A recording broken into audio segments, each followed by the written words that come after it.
కూటమి నాయకుల ఐక్యతతో రాష్ట్రం అభివృద్ధి దిశగా ముందుకు సాగుతుందని విజయవాడ ఎంపీ కేశినేని శివనాథ్ పేర్కొన్నారు. ఎన్టీఆర్, జ్యోతిరావు పూలే వంటి మహానేతల సేవలను ఎప్పటికీ మరువలేమని అన్నారు. టీడీపీ ఆవిర్భావమే బీసీ నినాదంతో జరిగిందని, స్థానిక సంస్థల ఎన్నికల్లో బీసీలకు 34% రిజర్వేషన్లు కల్పించిన ఘనత కూటమి ప్రభుత్వానిదేనని అన్నారు. ఎస్ఐఆర్ ప్రక్రియలో నోటీసులు అందుకున్న ఓటర్లు ఎవరూ ఆందోళన చెందాల్సిన అవసరం లేదని ఎన్టీఆర్ జిల్లా collector doctor G. Lakshmi Shah స్పష్టం చేశారు. నోటీస్ జారీ చేయడం అంటే ఓటు హక్కు తొలగించినట్లు కాదని తెలిపారు.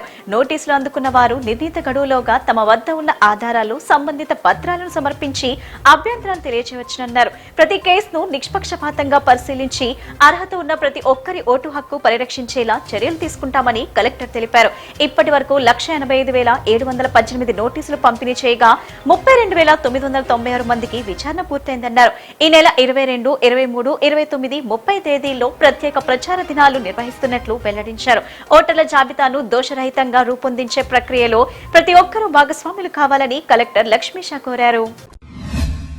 దేశ రాజధాని న్యూఢిల్లీలోని ఆంధ్రప్రదేశ్ భవన ప్రాంగణంలో గల పురాతన శివాలయాన్ని, అలాగే శ్రీ కనకదుర్గాదేవి మందిరాన్ని విజయవాడ ఇంద్రకీలాద్రి శ్రీ దుర్గామల్లేశ్వర స్వామివార్ల దేవస్థానం కార్యనిర్వహణాధికారి వికే సినా నాయక్ మధ్యాహ్న క్షేత్రస్థాయిలో పరిశీలించారు. న్యూఢిల్లీ రెసిడెంట్ కమిషనర్ కార్యాలయ సూచనలు, ఆంధ్రప్రదేశ్ దేవాదాయ ధర్మాదాయ శాఖ కమిషనర్ ఉత్తర్వుల ప్రకారం ఏపీ భవన్ ఎస్టేట్ అధికారులు స్వాధీనం చేసుకున్న పురాతన శివాలయాన్ని దేవస్థానం ఈవో క్షుణ్ణంగా పరిశీలన చేశారు. చాలా సంవత్సరాల నుండి అనాధికార వ్యక్తుల చేతిలో ఉన్న ఈ ఆలయం ఢిల్లీ హైకోర్టు ఆదేశాల మేరకు ఏపీ భవన్ పరిధిలోకి వచ్చిన ఈ పురాతన శివాలయం విజయవాడ అమ్మవారి ఆలయం నుండి నిత్య కైంకర్యాలు, అర్చనాది పూజా కార్యక్రమాలకు ఎలాంటి ఆటంకం కలగకుండా దేవస్థానం తక్షణ చర్యలు చేపట్టిందని ఈవో సినా నాయక్ తెలిపారు. C channel MD TV Ramesh Babu తండ్రి పుల్లేశ్వరరావు దశదిన కర్మ సందర్భంగా పలువురు రాజకీయ నాయకులు, నగర ప్రముఖులు ఆయనకు ఘన నివాళులర్పించారు. పుల్లేశ్వరరావు ఆత్మకు శాంతి చేకూరాలని వారు ఆకాంక్షించారు. రమేష్ బాబుకు తమ సంతాపాన్ని తెలియజేశారు. శబరిమలలో భక్తులకు మెరుగైన సౌకర్యాలు కల్పించడంతో పాటు అదనపు రైళ్లు ఏర్పాటు చేయాలని కేంద్రంతో మాట్లాడతామని బీజేపీ రాష్ట్ర అధ్యక్షులు మాధవ్ తెలిపారు. శబరిమలలో సౌకర్యాల కల్పనకు కేరళ ప్రభుత్వం సహకరించడం లేదని మండిపడ్డారు. టీటీడీ తరహాలో శబరిమలలో వ్యవస్థను ఏర్పాటు చేసి సమాచార కేంద్రం, సత్రాలు, అన్నదానానికి అవసరమైన సౌకర్యాలు కల్పించేందుకు చర్యలు తీసుకుంటామని చెప్పారు. మెగా డీఎస్సీపై చర్చించాల్సిన విషయాల్లో వాస్తవాలు తెలుసు కాబట్టే వైసీపీ ఉభయ సభల్లోనూ తోకముడిచిందని మాజీ మంత్రి దేవినేని ఉమా విమర్శించారు. శాసనమండలిలో చర్చ జరగనీయకుండా అడ్డుకుంటున్నారని, అసలు శాసనసభకు రాకుండానే పారిపోయారని ఆయన ఎద్దేవా చేశారు.